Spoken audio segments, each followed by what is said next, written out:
You knew that Richard moved to Florida, right? Yeah, thank God. I like Richard. I did too. 4 or 5 minutes away, but no. Okay. No, he was fun. No, he was,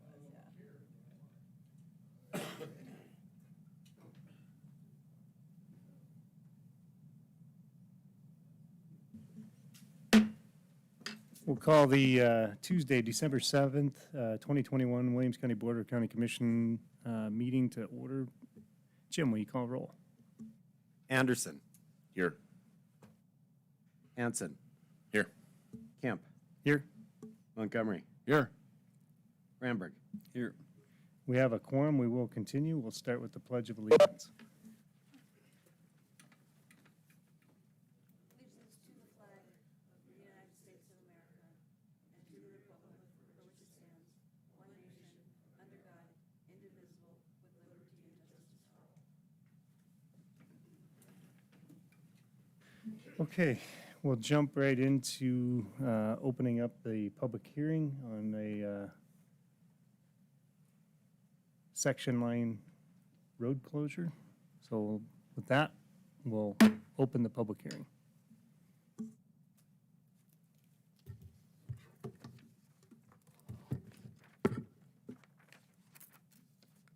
Good morning, everyone. My name is Dustin Richard. I'm an attorney at the First Ethel Olson and Everett Law Firm here in Williston. The firm's clients are Kim Overdorf, Rusty Krikava, and Joel Vanderlinden. I'm here today because Rusty Krikava petitioned this board to close a 1-mile stretch of a section line road in South Meadow Township. The road is situated between sections 2 and 3 in South Meadow Township, and in the petition, it's referred to as the Overdorf Road, and I'll be referring to it as that throughout this presentation. Now, as evidenced by some of the recorded documents in your packet that you have in your possession, Kim Overdorf has a life estate interest in all of the adjoining lands abutting the Overdorf Road, and Rusty Krikava and Joel Vanderlinden have a remainder interest in that land, so they also have a legal interest in the property as well. Now, Rusty Krikava is the power of attorney of Kim Overdorf. That document's also in your petition packet here. Rusty has all the powers to exercise the powers of an absolute landowner over the farm operation for Kim, including the matters related to the surface estate of the adjoining parcels of the Overdorf Road. One of these powers would include petitioning this board to close the section line road. Now, it's my understanding that Sam and Rusty were potentially going to be calling in. I'm not sure if they're on the line right now. We can take. Can you guys hear me? Okay. Yes, we can hear you. So I'll Okay. finish. This is Sam Sagisser with South Meadow Township. So you go ahead. I just wanted to see if I was connected or not. Thank you, Sam. So, like Sam said, I'll give my presentation, and then you guys can field comments or questions from him afterwards if he has anything to add. Rusty wanted to call in, but he's a firefighter in Burleigh County and works 24-hour shifts, so I don't think it was possible for him to be here today. As you're aware, Rusty's bringing this petition under 240703 of the North Dakota Century Code. This section permits county boards to close section lines under certain conditions. Now, I think it's quite important to note that we fully understand the general rule as it relates to section line roads. We understand that section line roads must usually remain open as they are considered public roads for public travel. We also understand that the Board of County Commissioners is typically averse to closing section line roads in order to ensure a maximum level of public access and travel throughout Williams County. So we're fully aware and acknowledge that this petition is asking this board to exercise a power that is frankly very sparingly used, which for good reason, I think. However, the scenario that we have before us, this board today, is a scenario where we believe that deviation from the general rule is warranted. Under the current facts and circumstances, we believe that closure of the Overdorf Road is quite proper. Now, 240703 provides that the Board of County Commissioners may close section lines or portions thereof which are 1, not used for 10 years, 2, are not traveled due to natural obstacles or difficulty of terrain, 3, are not required due to readily accessible alternate routes of travel, or 4, if it intersects an interstate highway that causes a section line to be dead-ended. Now, as discussed, 240703 provides that only one of the 4 scenarios be met for the board to close a section line road. Not all of them. I would argue that 3 of them are present here in this situation. Now, regarding the first scenario applicable to this situation, the road has not facilitated regular public travel for at least 10 years. Now, after speaking with Rusty, the only travel on this road are people utilizing the road to access Kim's property. As you can tell from the maps provided to you and on the screen, the first quarter mile of the section line road is a driveway to access Kim's farmstead. Everything north of the farmstead is an unimproved right-of-way access.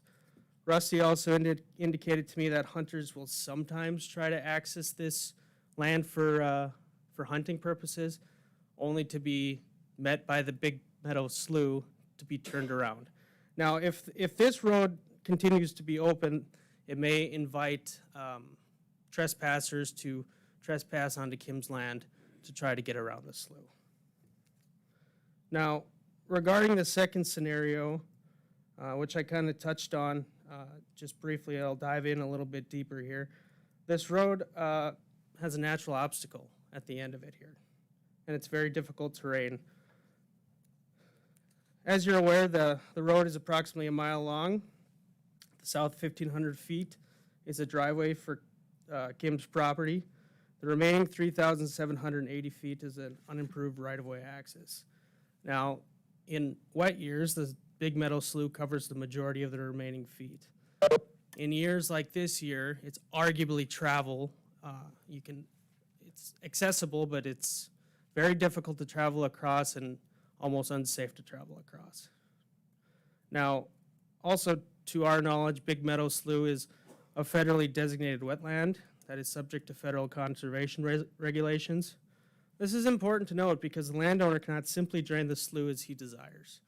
Now, put that simply, the Big Meadow Slough isn't going anywhere, and this natural obstacle will continue to hinder and prohibit public travel across this road due to difficult terrain.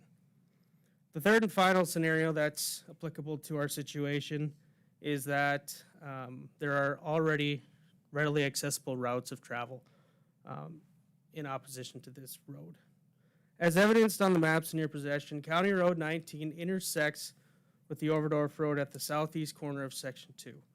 However, instead of proceeding north between Sections 2 and 3, County Road 19 proceeds due west for 1 mile, only to resume proceeding north up the section line between Sections 3 and 4. Why? Because County Road 19 would eventually intersect with the Big Meadow Slough if it continued north between Sections 2 and 3. Closure of this road is not going to deprive any of the landowners access to their property. There are definitely other accessible routes of travel here in the area. Now, as an administrative note, to my knowledge, this road is not subject and has not been slated for any improvement by the county or the township. There's no future plans to do that. But Chairman Sagasser should be able to speak to that a little bit more. Also, we're not aware of any plans to build a bridge across the slough to make it more accessible. So the current state of the road is about as good as it will get. Now, you've just heard all of our reasons for closure, but one final question still remains. How will this benefit the public? How will the public benefit from this closure? We believe the public will benefit from this closure because the Overdorf Road is one less road for the public to maintain throughout the county and township taxes. Furthermore, if the section line remains unimproved, conditions of the road could deteriorate. Further deterioration could lead to safety hazards, which could lead to accidents, which could lead to lawsuits. Now, lawsuits, whether or not they'd be meritorious or not, isn't entirely relevant to this situation. Just being subject to a lawsuit would cost taxpayer money to defend a lawsuit of something of that nature related to an accident on one of those roads. Now, these savings would save taxpayer money and would ultimately benefit the public. So in our view, this situation is an appropriate situation to close a section line road pursuant to 240703. Therefore, we respectfully ask the Board of County Commissioners to grant the petition to close a section line road. Thank you. If you have any questions for me right now, I'd be happy to field them. Otherwise, if you'd like to hear from Sam Sagasser Jr., he's ready to chat with you here. Okay, go ahead, Sam. Yes, morning, everybody. I don't see a problem with closing this road on the township level. Really the only people that were using it were the Overdorfs and Rusty and everybody. More often than not, they would end up with people just driving that road, just going into their yard and, you know, snooping around and then turning around. So I really don't see any problem with closing this road down on a township level, I guess. I don't have really much more to say than that. And then I do agree with the road continuing out into the big meadow. That's not safe to travel on for anybody, even when it's dry. So I think it'd be best, and our township would approve this closure of this road. Okay. Is there anybody else online, or Karen, you have something to add?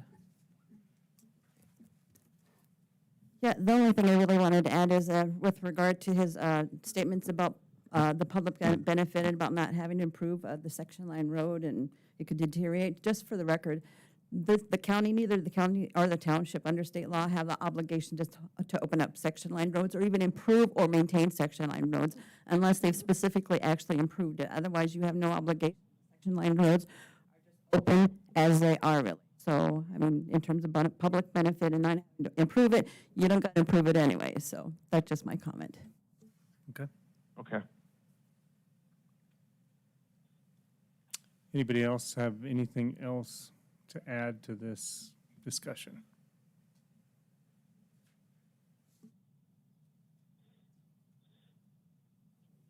Any questions from the board? No, I think it's justifiable. You can't get anywhere on it, and Kimmer owns the surrounding property anyway, so I mean, it ain't like you're landlocking anyone. I was just kind of curious, as the farm place has been there a long time, why now, or, but maybe now, better now than never, maybe. I don't know. Yeah, I think it's kind of, go ahead, Sam. Barry, I think mostly part of the reason why is there won't be anybody living out there permanently for right now. And I think just kind of for privacy reasons and, just less people snooping around out there. I think it's more for that than anything else.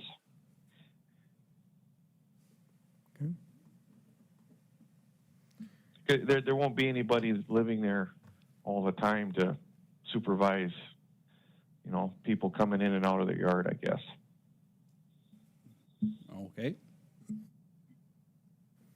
Any other questions? Any other comments? We'll close the public hearing. And what are the wishes of this board?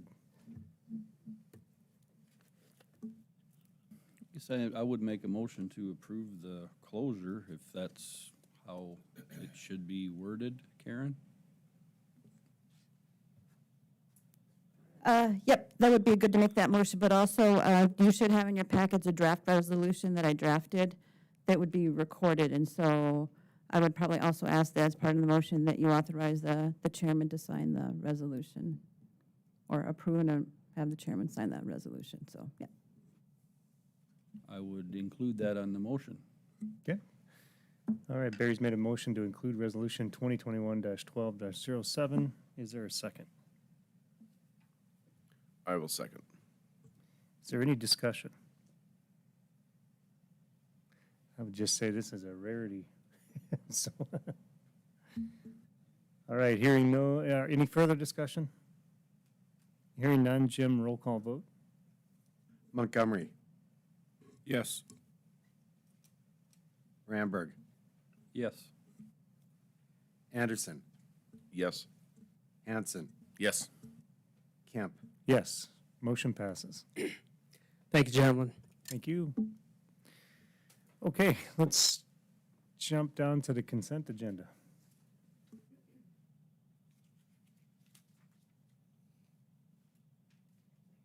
Make a motion to approve the consent agenda. Is there a second? Second. Any discussion? Hearing none, Jim, roll call vote. Anderson, Yes. Hanson, Yes. Kemp, Yes. Montgomery, Yes. Ramberg. Yes. Motion passes.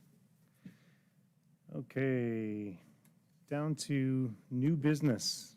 The Atmospheric Resource Board. Lindsay?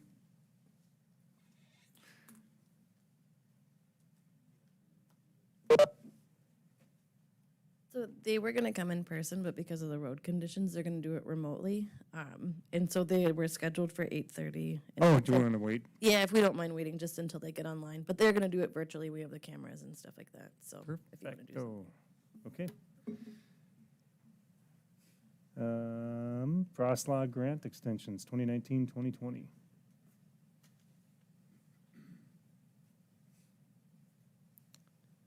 And, hey, Christie. Are you surprised to see me? No. I didn't know if Dennis wanted to take this. Okay. You have a list in your packet of the Frost Law grants that are outstanding. And one of those is the BOCC grants that you gave out a couple years ago, one section. 3 of those sections expire 12/31/21. Do you wish to extend those, or do you want them to lapse? Okay.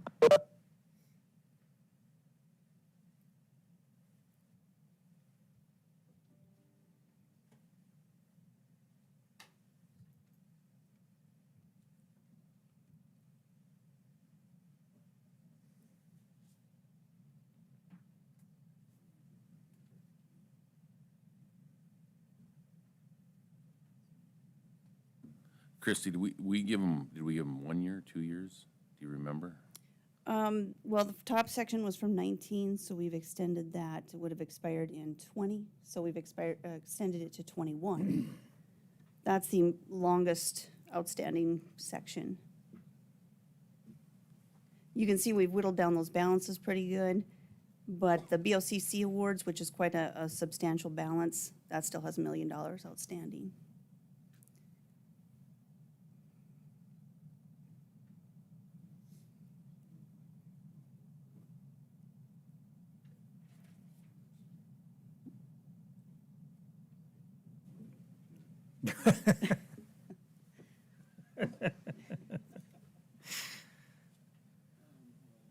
Did any of them give any reasons why they haven't used it? I mean, is it an issue with finding contractors, or, I mean, is there anything? Dennis might know. Yeah, more. Dennis, why don't you come on up and, All of the above. There were some contractor things, some weather issues. There was one more, I'm blank here. Well, yeah, COVID got them, you know. would you recommend giving them one more time? You're not gonna jump on that tightrope? Well, some of it is large dollar amounts, and the projects need to be done, and of course, scheduling and getting everything in line to do it can be, as we all know, a bit of a challenge at times. And we as a group have went through them, and they're all legitimate projects. It's a matter of, I guess, let's get organized and get it done. The BOCC awards that we did, I remember going through them, but what types of things did we award those for? I mean, those were bigger projects, weren't they? Yeah, there was gravel and larger culverts, small sections of roads.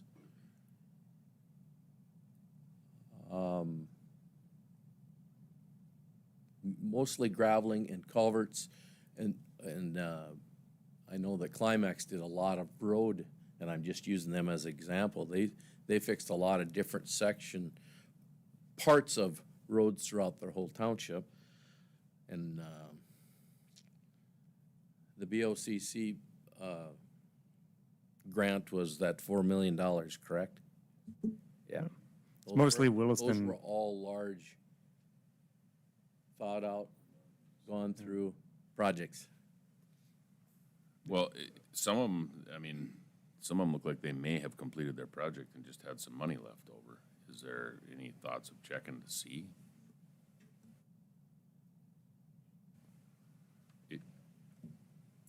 Well, the only thing Christie gets is their bill, so they need to turn it in if they haven't. I would think they would have. I guess what I'm getting at is, you know, you've got one on here for Wheelock for $60,000. There's only $14,000 left. Did they complete their project? And that's what's left, so they don't have any more. I mean, I don't have a problem with extending them. I think we extended another year just because of the COVID and all the stuff we went through. But some of these, to me, look like they may be done. Just, this is a little bit of leftover. I don't know. Well, and that's what I was thinking. This is not all of it, but a lot of it would be just the leftover after the project. But if maybe we can get a hold of them, send them a letter to explain that if their project is done, then this money can just go right back into the pool. Well, and yes, that's a way. Also, in January, we meet with each township. This could be the number one topic of what they have left to do with the balance of their money, or if they don't, if that's done and over with, and they got their project done, and they say 5,000. I don't know. So we could make a motion to extend it through February. So in essence, basically tabling the decision on what to do with this money until February. And then make the ultimate decision at that point. But we have to move to extend it by at least a couple months, right? Otherwise it expires the end of the month. Right. Okay. So Dennis and Barry, you're on the Frost Law Committee, correct? When you send out the applications, is there any information on there as to where and when this money has to be used by? And if there isn't, is that something that you guys need to sit down with Karen and draft up some kind of rules and regulations so that we don't run into this every year? It specifically says 1 year from date of authorization. It says on the application. Ray, I think the biggest share of this stuff is just see if they if they got $100,000 and their project wound up being, 95,000, they get the project done, and then this is just sitting there, kind of idle. So we could roll Well, that then it back should be into- their responsibility, I guess, in my mind, Barry, that they notify us or Christie to let her know that the project is done and paid for, and any remaining balance just automatically goes back into the fund. Sounds good to me. But you had a golden opportunity to visit with each one of them in January. Yeah. I guess what I'm saying is it's not, I guess in my mind, right for Christie's office to have to continue to keep up on this stuff when it's their responsibility to let her know, because she's taking a lot of time away from her normal duties to do that. Agreed. Well, or I don't know, either something in that grant application should almost say that if it's not going to be used within 1 year, then it'll go back to the pool and they have to reapply for it. Because I'm just looking back here at this, okay, well, I'm just looking at this Stony Creek. I mean, they've got over $600,000 that they haven't used.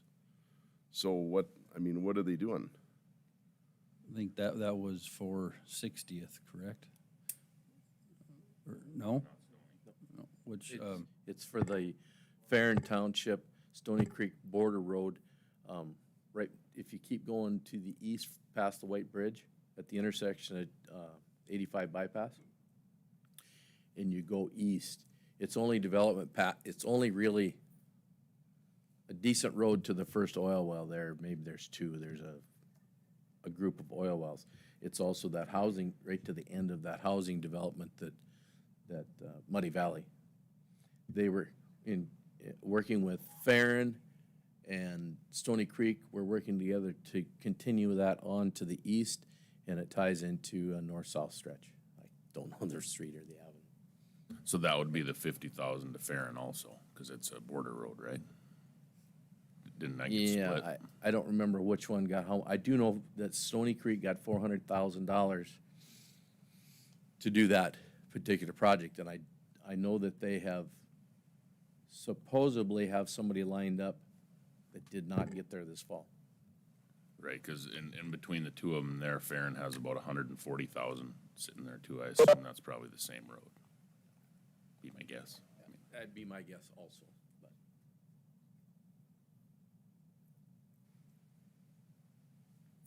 So you said the application does say that they would have to reapply for the funds? Use it within a year, but some of these, when they were done, we knew it was gonna take longer than that. Knowing full well that, some of you, 60th was one of them, this road on Stony and Farron, we knew they weren't gonna get it done right away. We were trying to find ways to get the money set aside so they could get it done. That was the only reason, that would be my only reason for an extension on some of them, because and the Stony Creek, Muddy Valley water issue, I want to say there was $140,000 in there for that to continue on, to keep that working on. 147, 300, yep. Good memory, Dennis.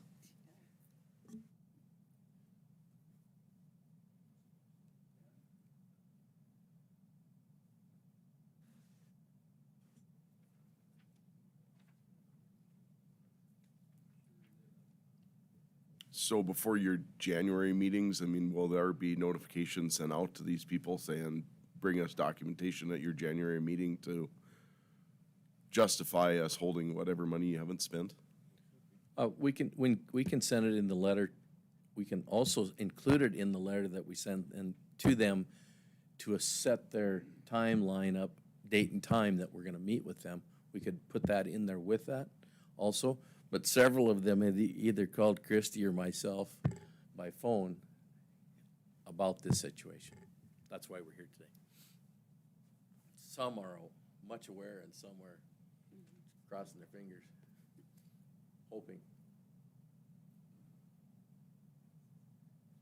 So we extend it till the end of February, so we get the chance to meet with the townships and figure out exactly what really is still waiting to be done and what is done, and that's just overrun, or?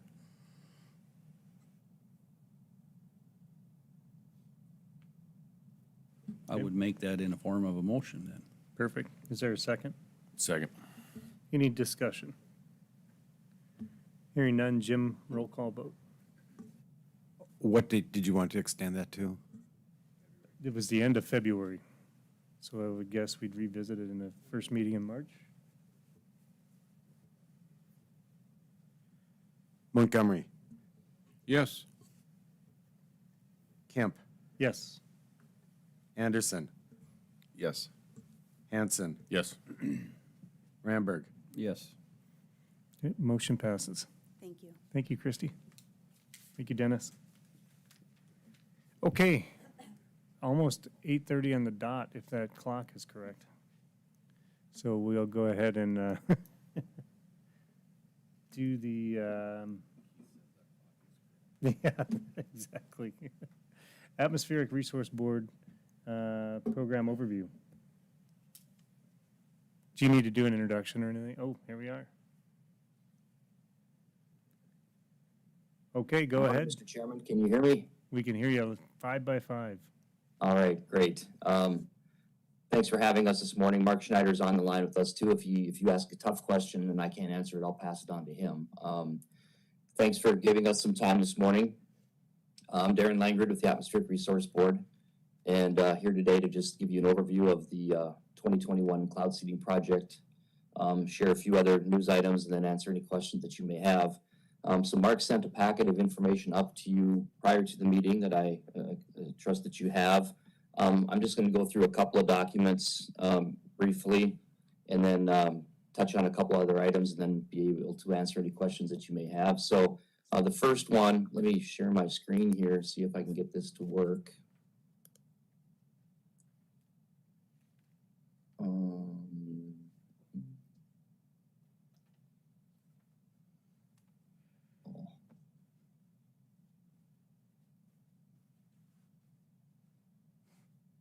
Well, I'm getting blocked by security. Sorry, I'm not going to be able to share my screen, but you guys have the information mostly that I sent up. First, I'll just give an overall synopsis of the project from last summer. So the program took place in Williams County and of course in Mount Trail and McKenzie counties adjacent, starting on June 1st and through the 31st of August last year. There was no extension of last year's program, as you are aware. And there were no suspensions at any time during the season, either for rain enhancement, which sometimes happens, but you wouldn't expect that in the middle of a drought year, and we did not have that last summer, as suspensions, that is. We did complete a third year of our 3-year agreement with WeatherMod International out of Fargo, so that contract has been completed. So we will be going through the process of procuring services for cloud seeding again prior to the start of the 2022 program.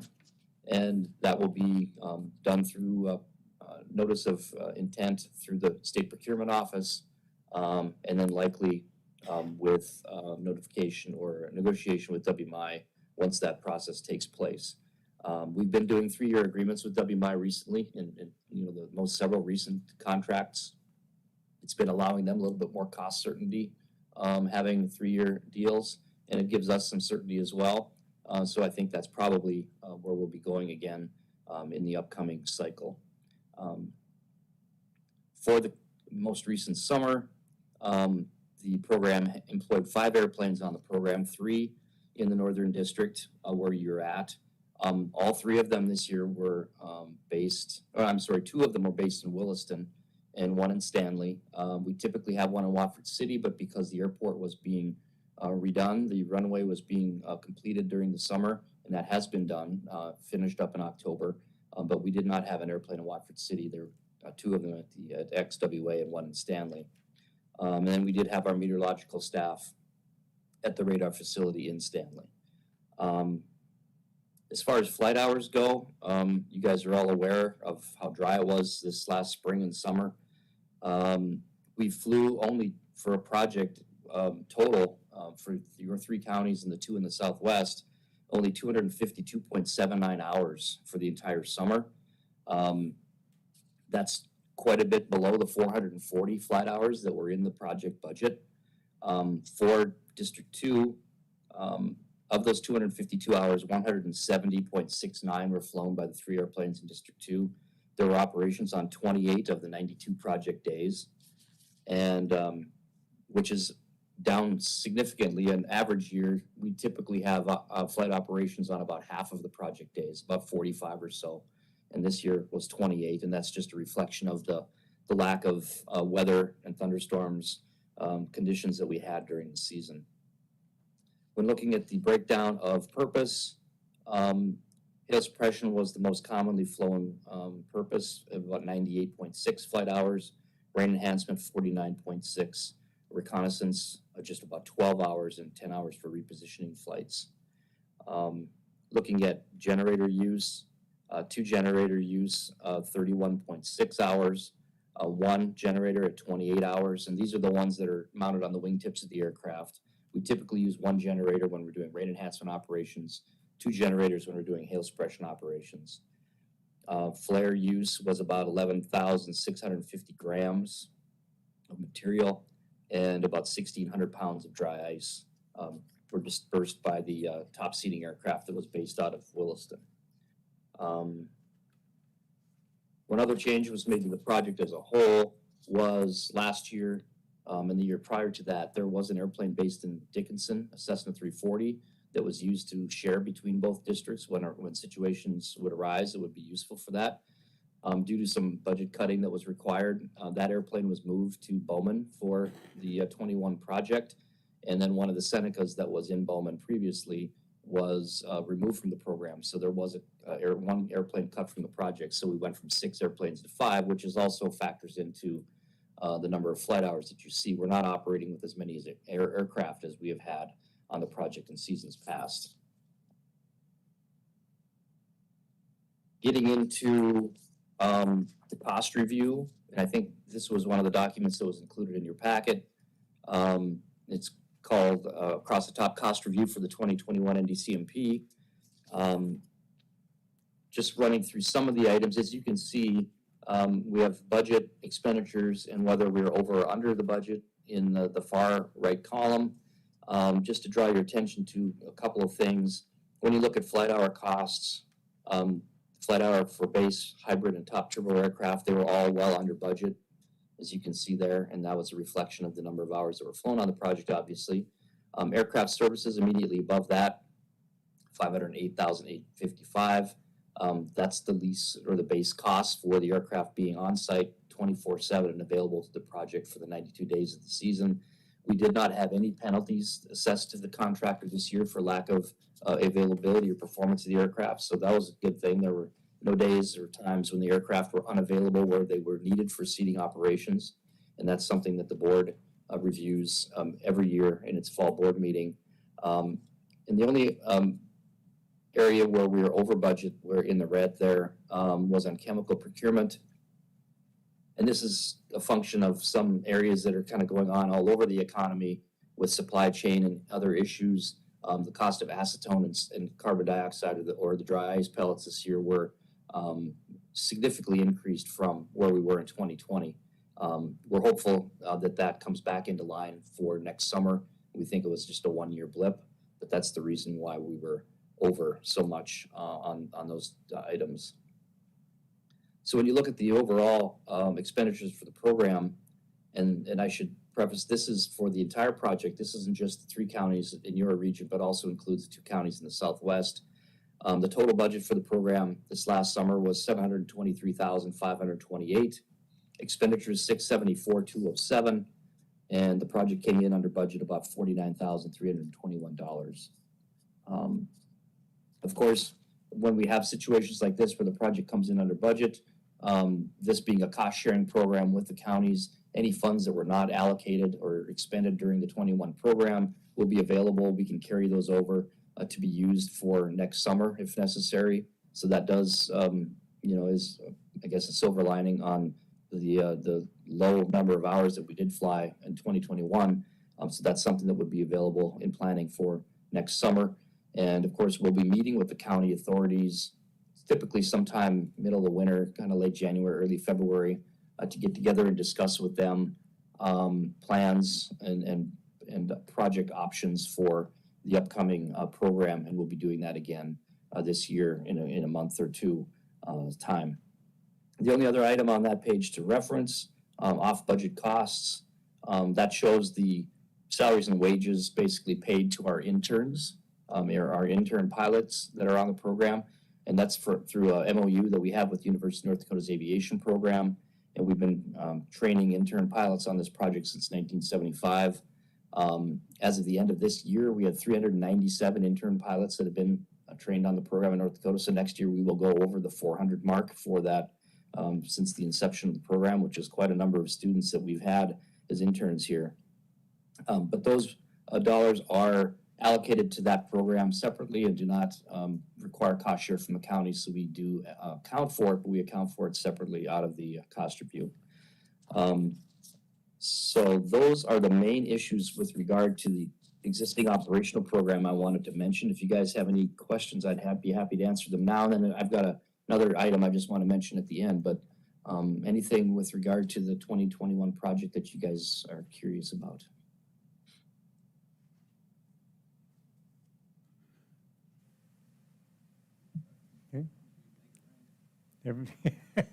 Just make it rain. That's, yeah, I know. It was a tough season all around. Nobody likes a drought, obviously.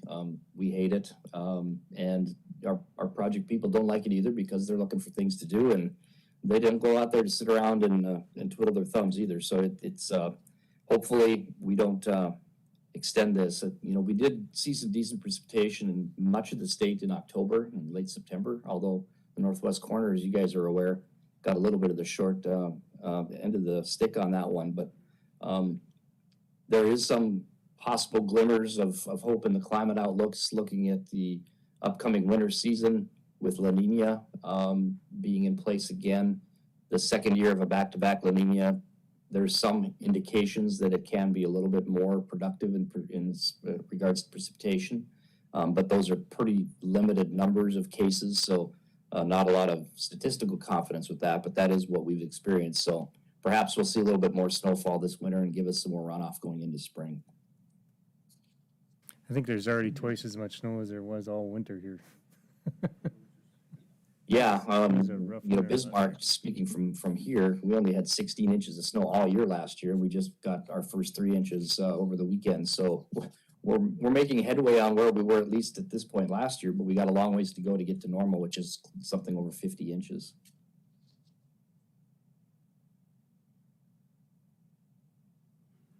Mr. Chairman, there's only one other thing I wanted to mention. We recently were made aware of a study from a professor and grad student at Michigan State University that was recently published in American Meteorological Society Journal of Weather, Climate, and Society. The grad student reached out to Mark a few years ago and asked him for some information about our program because he was interested in doing his grad thesis on the cloud seeding program. So what Mark provided to him was just the counties that were involved in the program and what years those had been in North Dakota's history. From that, they went ahead and continued their research, and what they ended up finding, they looked at a 30-year period of USDA Risk Management Agency data, looking at wheat and barley yields, and also looking at insurance information.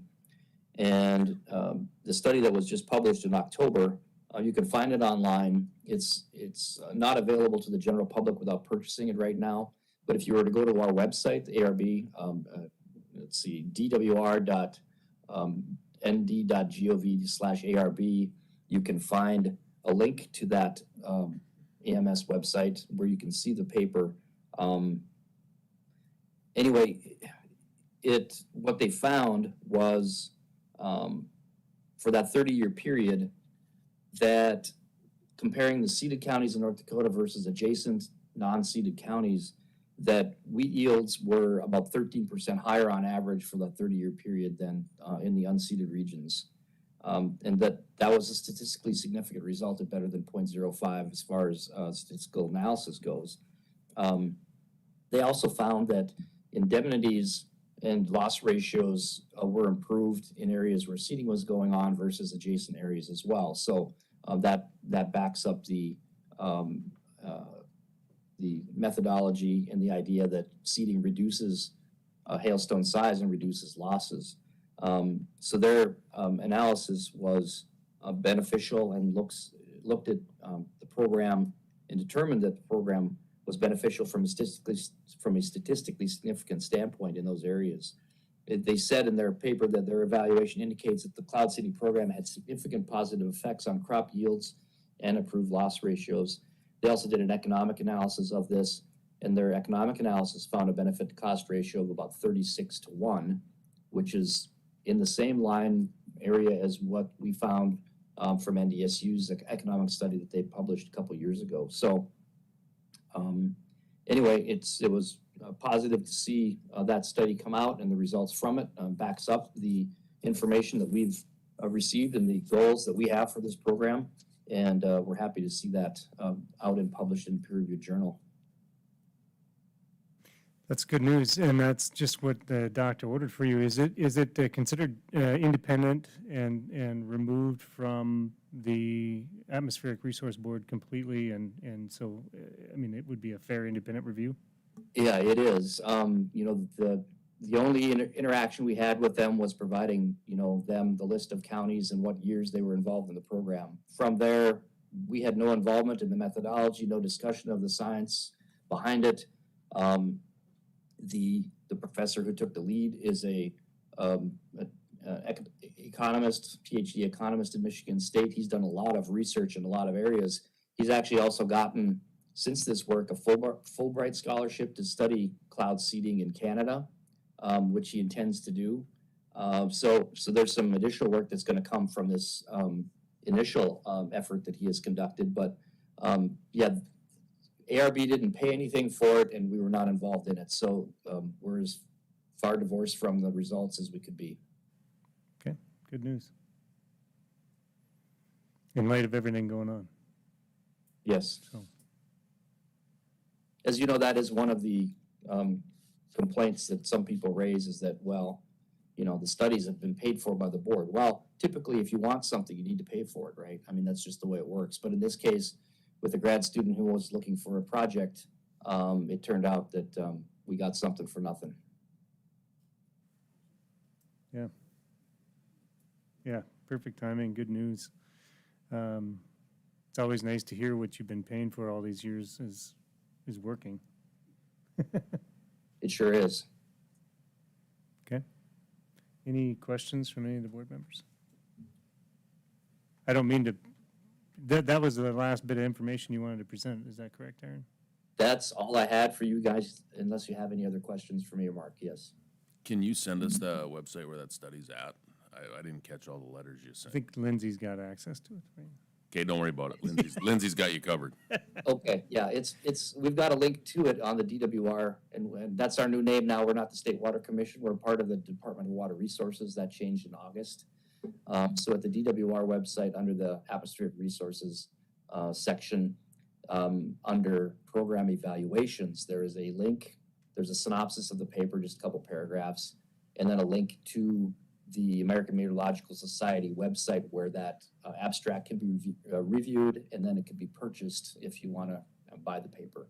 That goes for a year.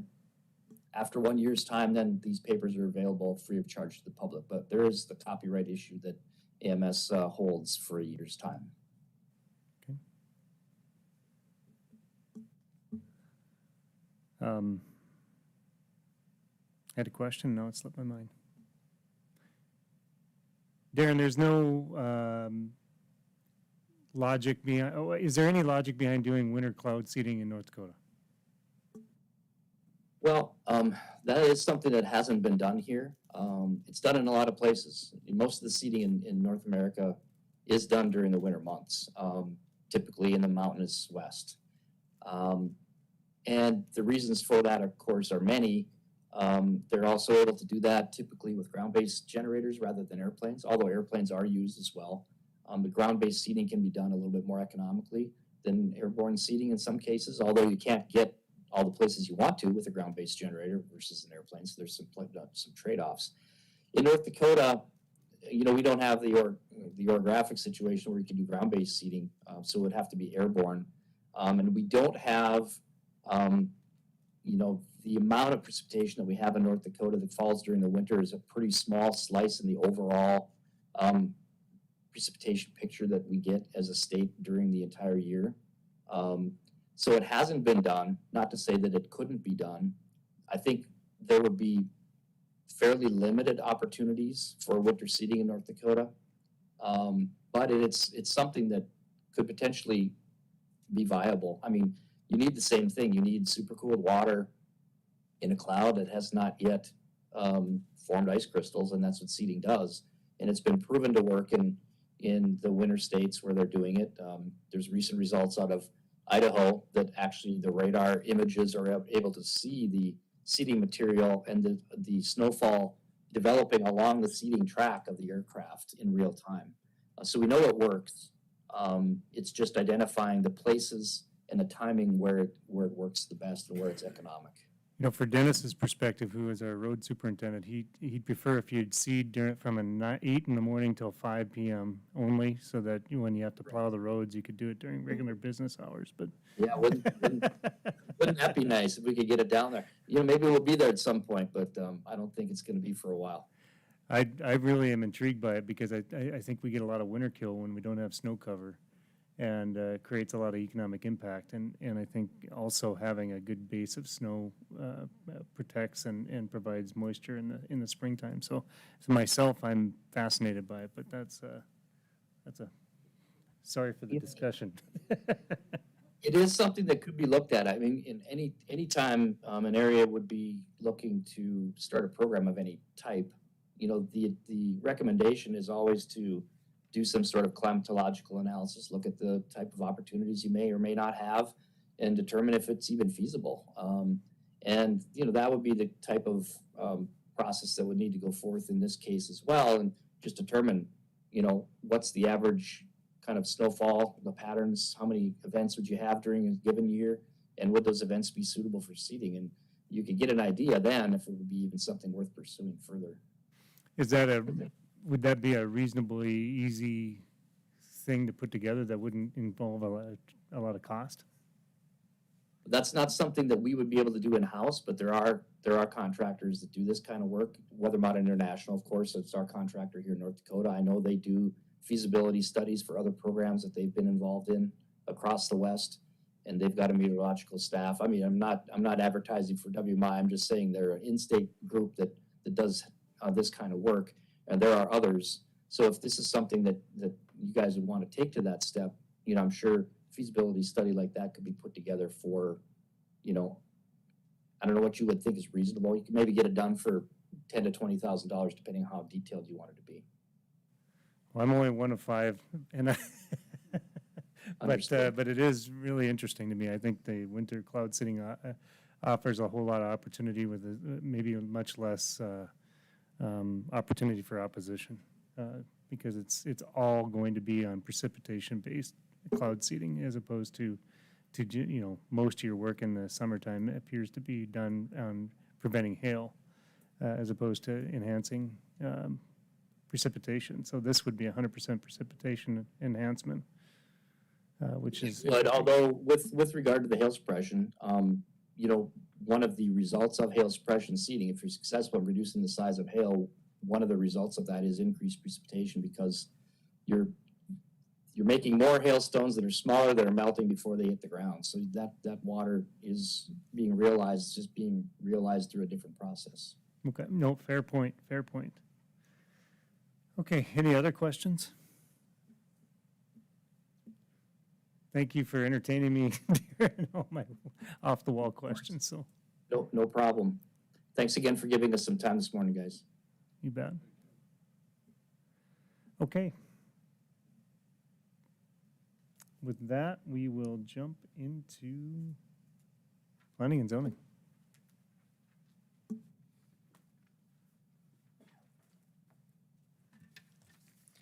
Good morning, Commissioners. Sam Miller with County Planning.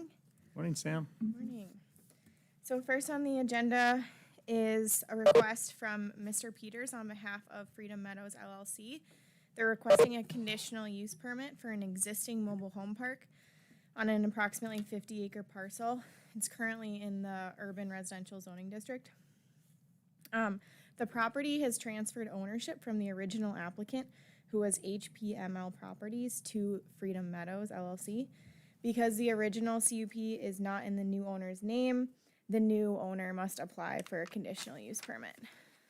I won't go through the entire extent of the staff report, but basically this original conditional use permit was permitted, I believe it was, 2012, my page got cut off. And at this time, there was a zone change to residential. With our new zoning map update, it was rezoned to urban residential. And like I said, the new owner had purchased the property this year. And so they're working through the conditional use permit process. So as you know, conditional use permits in our county are they get granted per owner. And so when ownership transfers, they have to reapply for the conditional use permit. So it's not with the land.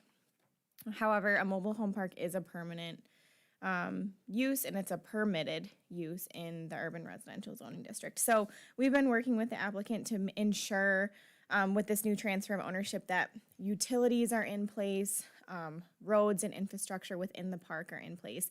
And this also goes out to the township for comment, just to ensure that this mobile home park is operating correctly, that they haven't been in any violation or haven't caused any complaints since its inception in 2012. So that's what staff has been doing. We've been working with DEQ to ensure that the waste and water disposal is sufficient. So this park was originally granted for 260 units. They have never seen that many units since 2012 at most. I think looking back at our aerial history, it's been about 20. So it's never been fully utilized to its max capacity. That being said, also about half of the streets within this internal park have been completed. So pretty much from 50G, or let's see, 50F, I believe.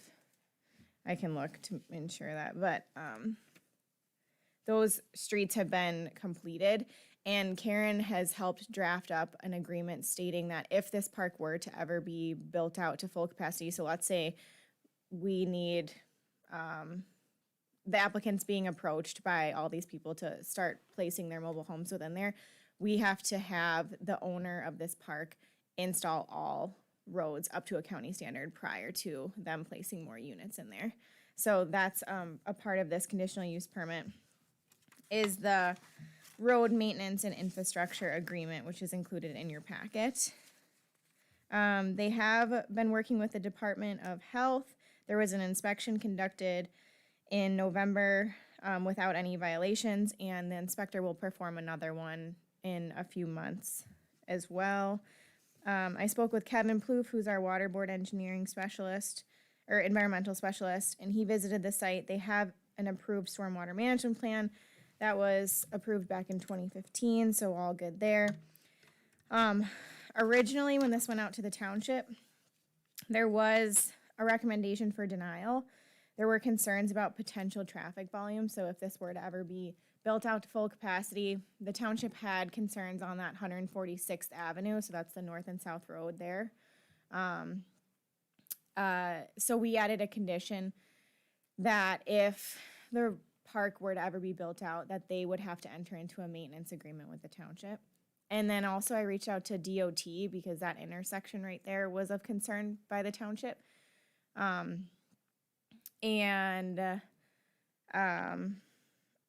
DOT said that they have plans to have turn lanes there. It's coming, but they're just not giving specific dates on to when. So that eased the township board's concerns, and then they met on November 18th and recommended approval of the project after those concerns were addressed. I did want to mention too, at planning and zoning, we did talk about a reclamation bond for mobile home parks. This is kind of an interesting topic only because mobile home parks are permanent uses. There's permanent infrastructure out there. So this differs from, let's say, like a man camp or temporary housing, because all that infrastructure is typically reclaimed, removed, and then the site goes back to its original state. Mobile home parks are permanent uses. And so we did have a discussion about reclamation bonds, but in the end, planning and zoning unanimously recommended approval of this. It was kind of discussed about how this area since 2012 has turned more industrial and commercial use instead of residential, but because this use has been existing since 2012, kind of is what it is at this point. So that being said, I believe the applicant is on the line. And like I said, planning and zoning recommended approval at that meeting. At the meeting also, I wanted to note that residents from the mobile home park did come in support of the mobile home park. And we have 5 recommendations. One of those being entering into a maintenance agreement with Judson Township if Judson Township requests that in the future. Recordation of the road maintenance and development agreement for those internal lots to be built by that developer if it were to ever be built out to full capacity. Compliance with our codes, recordation of restrictive covenants. So the applicant might speak to these too. This is not a requirement of mobile home parks currently to record restrictive covenants. This was something that was required of the original conditional use permit, but was never done. So these restrictive covenants are just kept on file here at the county. So if any future users of this mobile home park want to reference the covenants, they could come to the county and look at those. And then compliance with all state requirements. So like I said, they have to work with DEQ and the Department of Health to ensure compliance. I believe it's every other year they get inspections for that. So if you have any questions for me, please ask away. And like I said, the applicant, I believe, is on the line. Thanks.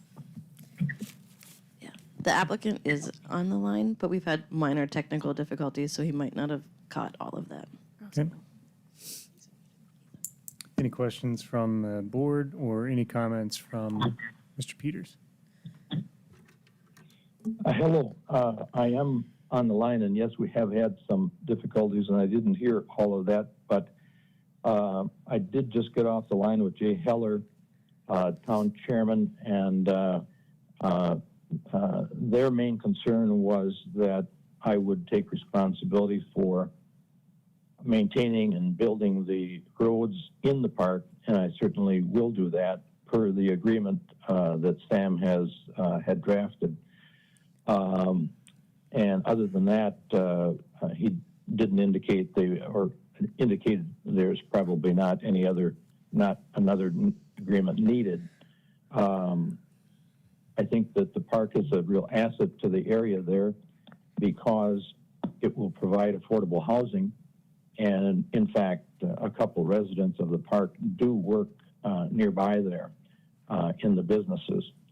So, and I'm working to improve the park and bring it up to the standards and help it to meet the standards that it should be. So I would request your approval. Okay. What are the wishes of the board?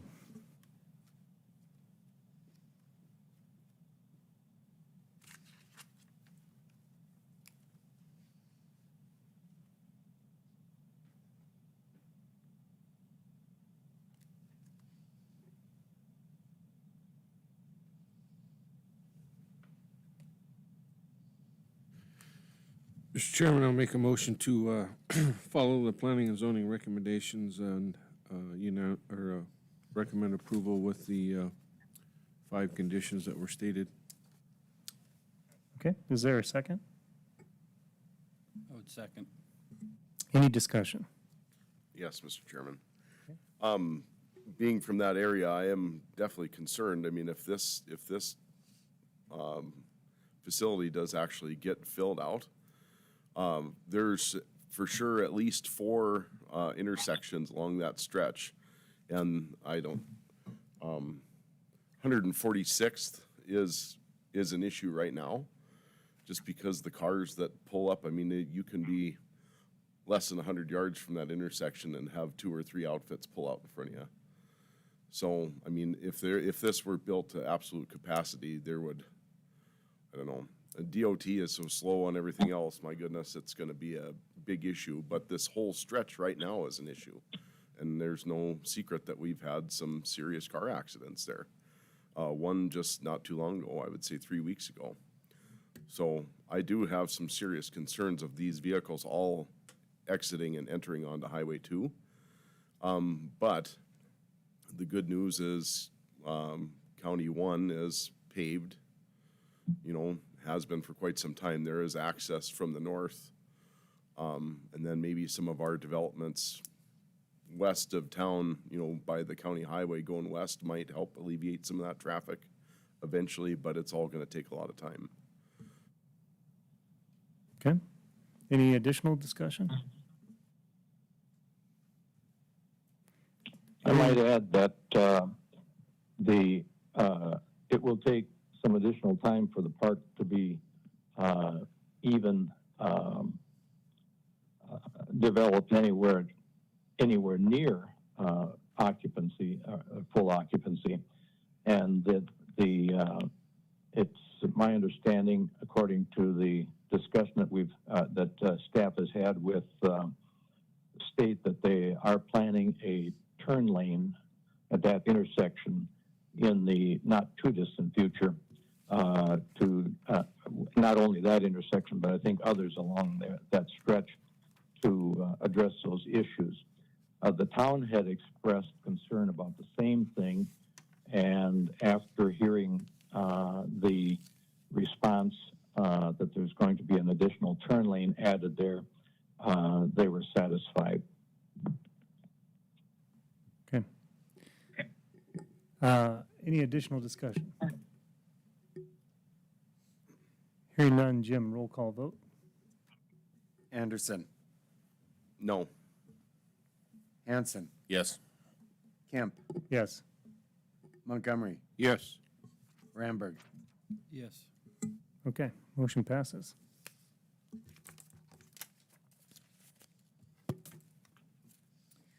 Okay, next on the agenda is LU-0164-21. This is a staff initiated zone change for MS 17-0020. This original zone change was from agricultural to commercial. It was approved back in 2011. Our countywide zoning map update included the update to the light industrial to the south there, but we accidentally reverted the northern chunk back to agricultural. Most likely that was just because it was never developed into anything, but as instructed, we are honoring those original zone changes when they were first applied for, and so that's kind of what we're doing here. So staff is requesting an initiation to rural commercial zoning district. This was brought to our attention by the owner, and so we're just looking to correct that. And just for the record too, I mean, we really appreciated all the work that Land Solution did, but this is kind of inevitable. There's going to be these random parcels that were just missed. So we're just trying to correct those mistakes now. Perfect. What are the wishes of the board? I'm assuming the applicant isn't present or? Correct. Yeah, okay. Mr. Chairman, I'll make a motion to approve the changes requested.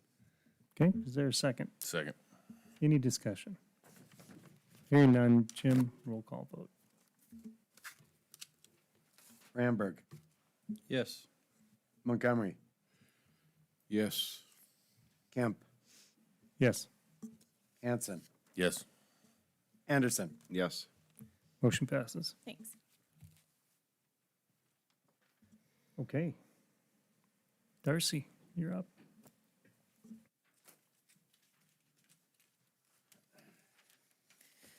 Good morning, Commissioners. We have an abatement for your review for the 2019 tax year for the Quality Inn owned by IPAHM Williston Properties LLC. The property is a 141-room, 3-story hotel with restaurant built in 1980. The current 2019 assessed value is $7,579,600, and they are requesting a value of $4,550,000. However, this number is not supported by any of their analysis that they included. With their application, they send a set of comparative graphs that do not include the hotels used as their comp set or which properties were included in the mid-scale submarket. The included income and expense statement is overly simplified. While the income approach is a valid approach for arriving at a market value, especially for hotels, due to lack of response from property owners, our office is unable to build a competent model for the City of Williston. Instead, we have been using a nationally recognized cost manual adjusted for our local market. In using an income approach for mass appraisal, there are expenses that are not to be included in the analysis, such as debt service, owner's expenses, depreciation. Without a detailed listing of these expenses, we cannot determine whether the appropriate expenses were included. The same goes for the included pro forma. However, as a pro forma looks forward, assessments look backwards. The rest of the information provided are property reports of several hotels in Williston and the surrounding area of various ages, sizes, amenities, and qualities. An inspection was completed on November 2nd. During the subsequent review, we discovered some inaccuracies between the physical structure and our records, mainly in regard to how the latest remodel was reflected. In correcting this, we request a new structure value of $4,920,400. The new total value for 2019 then would, including land, would be $5,470,800. This abatement was heard by the Williston City Commission on November 9th and was approved the assessor's office recommended value.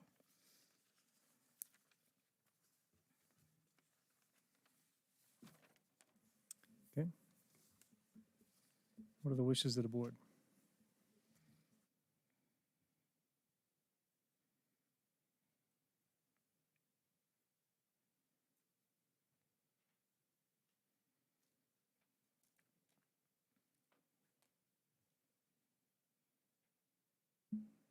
I would make a motion to go with, to follow the assessor's office's recommendation. Okay, is there a second?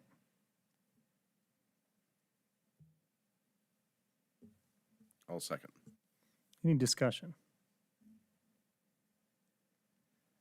Hearing none, Jim, roll call vote. Anderson, Yes. Hanson, Yes. Kemp, Yes, Montgomery. Yes. Ramberg. Yes. motion passes. Thank you. That's all I have for you today. Okay, thank you. Okay. Jim, are you gonna handle all the auditor items? Sure. Okay.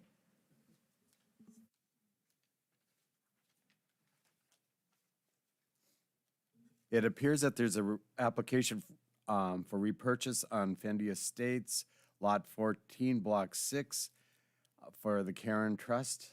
The value is $783.22. Okay, we just need a. Motion to approve the repurchase, Mr. Chairman. Okay, is there a second? Second. Any discussion? Hearing none, Jim, roll call vote. Take your time. Karen will fill in the time gap here. Yeah, also just authorizing the chairman to sign the deed, right, Oh. Jim? You up there? The deed and the application? Is that what you need?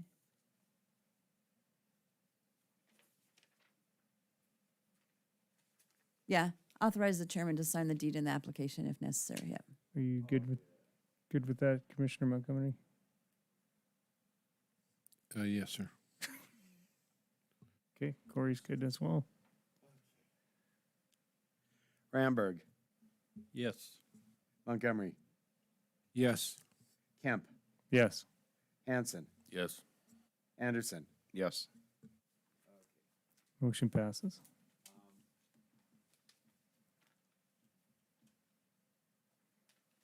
Take your time. There are 4 county deeds. One's for West Lawn, Lot 5, Block 4. One's for Nesset Second Edition, east half of Lot 2, Block 1. Another one's for Annabelle Homes, Lot 1, Block 7 in Tioga.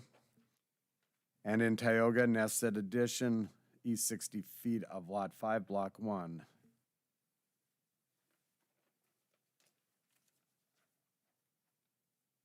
Can we do these as a group? Okay,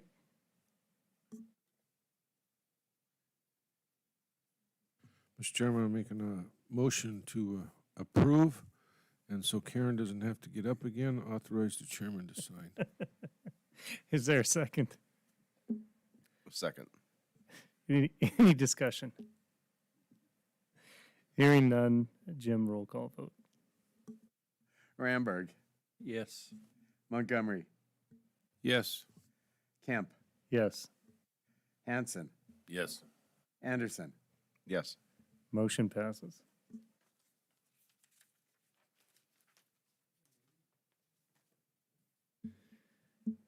That appears to be it. That does appear to be it. Communications. Lindsay, come on down. You're the next contestant. The price is wrong.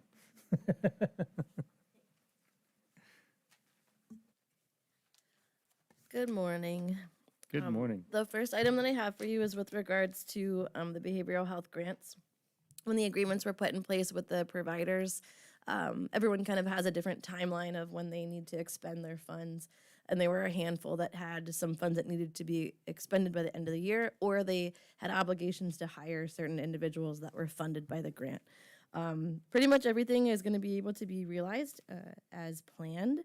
But we did receive one request for an extension, which is the letter that you have on your desk from Volk Human Services. As part of Dr. Volk's grant application, he was anticipating hiring an additional psychologist that would work here full-time in Williston at his new office that has also been grant funded here in downtown. And pretty much he just explains that because of the timing of when the grant award was, he kind of missed that spring recruitment time window. He's looking to hire someone that has recently graduated, and so he's looking for an extension until May 1st of next year to be able to complete that hire. So just looking for a motion to approve the extension and authorize the chairman to sign an amendment to that agreement. And Commissioner Kemp, you have a copy of that amendment. Yep. That Karen so kindly put together. What's your recommendation? I would recommend to be able to provide the extension. Hiring is very difficult, especially in these doctorate level positions. And this, kind of as he explains, kind of with the timing of when school is out and when the recruiting periods, to give him a little bit more time to be able to do that. I make a motion to extend the deadline and authorize the chairman to sign the agreement. Okay. Is there a second? Second. Any discussion? Hearing none, Jim, roll call vote. Montgomery. Hanson. Yes. Anderson. Yes. Kemp. Yes. Ramberg. Yes. Motion passes. Thanks. Thank you. And Jim, here's a copy. And then the next item is regarding a request that came in from the Williston Economic Development Office, which is they're seeking letters of support for their reaccreditation process through one of their accrediting organizations. So a draft letter has been provided to you and then seeking authorization for the chairman to sign or changes to the draft if you so see fit. Mr. Chairman, I'll make a motion to send the letter of accreditation for the Williston Economic Development and authorize the chairman to sign a letter. Fantastic. Is there a second? Second. Any discussion? Hearing none, Jim, roll call vote. Anderson. Yes. Hanson. Yes. Kemp. Yes. Montgomery. Yes. Ramberg. Yes. Motion passes. Thanks. And the copy that you have is the one to be signed. Okay. Thanks. Oh, and you're, well, Dennis. I was gonna see if you wanted to do her stuff again, but she'll have to come back down. Okay, county highway advertised in November for RFQs for the 22, 23 two-year RFQs for qualifications. We received 3, WSB, Bartlett and West, and Ackerman Esfold. We need authorization to accept them, and if something arises, we have them to choose from that fits the project if we so need. Okay, what are the wishes of the board? I would make that motion. Okay, motion to approve all 3 from Ramberg. Is there a second? Second. Any discussion? Hearing none, Jim, roll call vote. Ramberg. Yes. Montgomery. Yes. Kemp. Yes. Hanson, Yes. Anderson. Yes. Motion passes. Okay, that's it. Thanks. Well, that was easy. Yeah. And now he's leaving. Okay, state's attorney. Karen, nothing? Zero. Wow, goose egg on that one. Okay, Lindsay, come on back. Yeah, we should have some music. That's okay. So just a quick update on the redistricting board. Tomorrow night is anticipated to be the last meeting of that board in which they will review and approve the final plan. And then those districts do go into effect immediately, once they are filed with the county auditor. And that goes into the precinct process, which we've started working with Beth on, to finalize precincts, which have to be done by the end of the year. And then this will also then, obviously, since the new districts will go into effect once that plan is signed, they're in effect next year for that election year. So we'll be updating the website with the new maps and the new information. So for those that may be looking to run or run for reelection, you're aware of what your boundaries will be. Do you want to add anything? Okay. That's all. Fantastic. Thank you. Wow. Okay, Helen.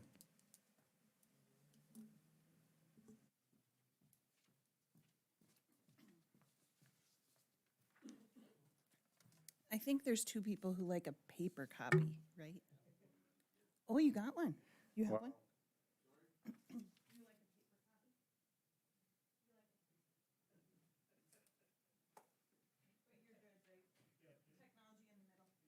Okay. I hear ya.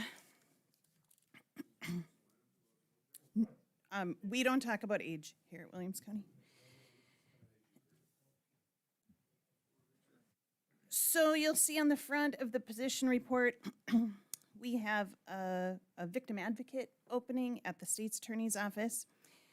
We have a couple of positions, a corrections officer and what is called a special operations sergeant. So it's a sergeant at the sheriff's office that oversees a number of the SROs and weight enforcement, those kind of outside of patrol positions.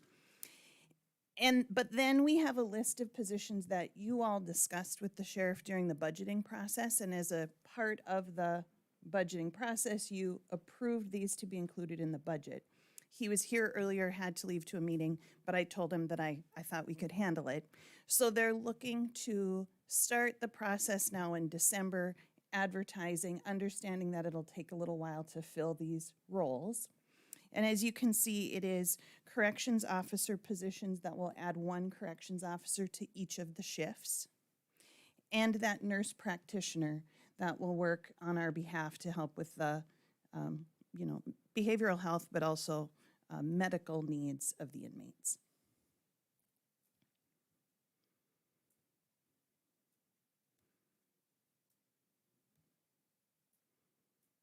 Okay, what are the wishes of the board?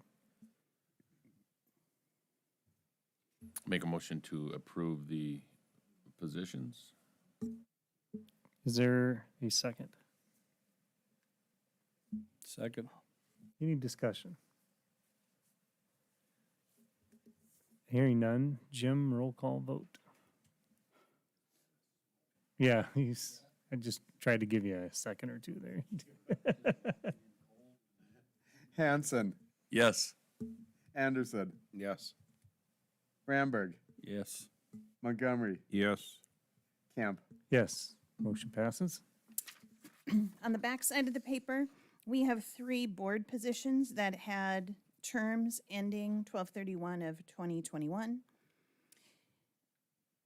All of them were advertised online as we do. Lindsay puts them out on social media.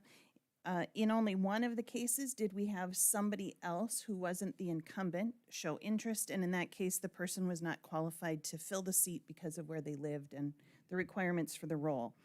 So you'll see that we have the Water District seat filled by Bill Sheldon. The recommendation is to reappoint Bill. City of Williston Planning and Zoning recommend reappointing Cassie Gorder, and the Health Unit seat currently held by Janet Johnson recommend reappointing Janet as well.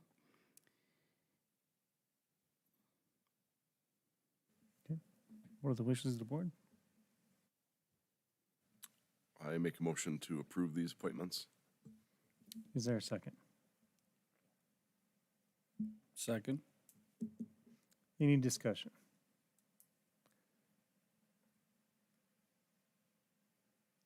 Hearing none, Jim, roll call vote. Anderson, Yes. Hanson, Yes. Kemp, Yes. Ramberg, Yes. Montgomery, Yes. Motion passes. Okay, and I have one more thing, but I just want to check in with Jim. Yep.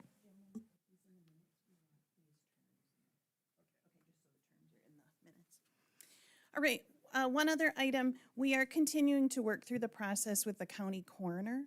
So remember, Dr. McCoy, appointed January 1st, 1985, just retired. Of course, I'm gonna send out a note of thanks and a certificate and all of that. But in the process of having someone new after all these years, we're finding a few things we have to sort out. And one of those is that Dr. McCoy will have some records that need to be returned to the county for us to archive. And Karen did some research for me. And what I need is for the commission to approve the sheriff's office as the official keeper of the coroner records. So we need to really make a plan, since we don't have a permanent coroner here, for where those records will be kept. If there's an open records request, we need to know where they are and who's going to do that work for us. And so we'd make the request that it's the sheriff's office, and I need a motion from this board to do that. Okay. So moved, Mr. Chairman. Is there a second? Second. Any discussion? Hearing none. Jim, roll call vote. Kemp, Yes. Montgomery, Anderson, Yes. Hanson, Yes. Ramberg, Yes. Motion passes. Just one more bit of update on the coroner. We are in the process of negotiating, I would say, exactly how compensation is going to be handled, and, you know, some of those changes now that we have someone new on board. Karen's going to write up a little document so that we can get a signature and make sure that going forward we have a clear plan for how we're rolling. I think we will end up paying the new coroner more than Dr. McCoy had been charging us. As I told you last time, or maybe 2 meetings ago, unfortunately, Dr. McCoy had not requested, and we had not provided a pay increase in a number of years. So it won't be significant, but working our way through. And Commissioner Montgomery is working through that with me. Any questions for me? No, thank you, Helen. Okay, we will adjourn.